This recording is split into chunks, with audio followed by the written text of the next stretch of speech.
I want to do this because as I was listening to this interview, you talked to when you were in this crash in Germany, I believe. Which one? Yeah. You were T-boned, and the real concern at the time, you were losing blood at an alarming rate after the accident. And the gentleman's name who was there and who stopped stopped the bleeding. You reunited with him years and years later after the crash, and it was quite a moment in your life and his life. Can you tell people what that was? You were talking now with the man who saved your life. Well, it actually happened a year and a half after the accident. The medical crew at those days was captained by a doctor called Steve Olvey and Terry Tremel, right, who was the one that actually came to the scene right after the accident. He actually slid on what he thought it was like engine oil, but it turned out to be my blood. And so I'm sure it was very hard for him to act like a doctor and not consider that he was kind of rescuing one of his friends. So a year and a half after that happened, I went to Canada to watch one of the IndyCar races, and I got to see him, and after a little bit I went to the medical center and I said, "You want to see how the situation fixed up after the time?" And he said, "Sure." And I took my prosthetic legs off, and he just broke down in tears.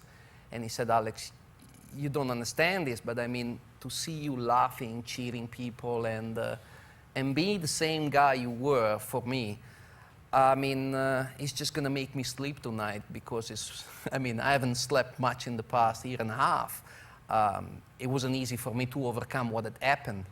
So in one blink of an eye, I basically understood what it meant for a lot of people, not just him, what had happened, because I mean, I was sleeping, you know, all the way. And when I woke up, I just felt so happy for having had the opportunity to carry on with my life.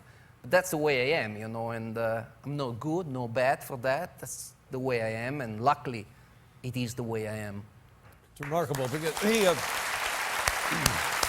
your life changed, he saved your life, and now here you are in this part of your life, and congratulations. It's just a wonderful thing. Well, thank you. But I guess, you know, curiosity is all you need in life. And if you're curious enough, you're going to find your passions. And when you find your passions, I mean, it's just going to be, everything is going to be so natural. And even the results you get, whether they're big or small, are just a logical consequence of how much passion you put on your daily routine in building up, you know. You can take every day as a new opportunity to add something to your life, and day after day, you may end up in London winning a gold medal, where if somebody would have told me a few years before, I would have asked him whether he was sniff, you know, me, in the Olympic Games. Yeah. I'm a race car driver, you know. So, yeah, life is funny. I mean, I didn't know what I would have been doing October the 11th, 2014, on January the 1st, 2014.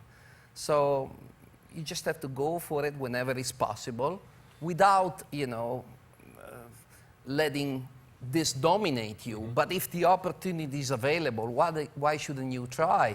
And with this type of attitude, I guess I came back to a fantastic type of life, where all the things that I'm doing these days are more and less related to my new condition. Well, you don't have legs, but you're certainly not handicapped, right? That's it. That's the way that works.